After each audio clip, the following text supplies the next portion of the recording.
ऐसे तत्व जो अक्सर हिंदू मुस्लिम जाति धर्म के नाम पर एक दूसरे को लड़ाने का प्रयास करते हैं, उनको मुंह तोड़ जवाब मिला है हाजीपुर के अनवरपुर चौक पे, जहां होलिका दहन के दौरान मुस्लिम समुदाय के युवक भी चौकसी बरतते हुए नजर आए।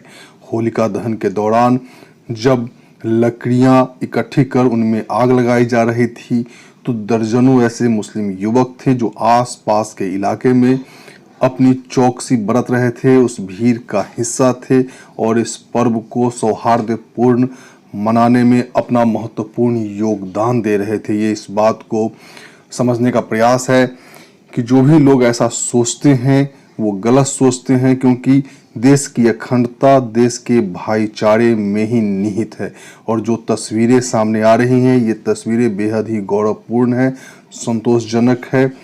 एक सुखद एहसास कह सकते हैं कि होलिका दहन का जहां कार्यक्रम हो रहा था वहां सभी धर्म के लोग आसपास इकट्ठे होकर के और एक दूसरे को प्रोत्साहन दे रहे थे।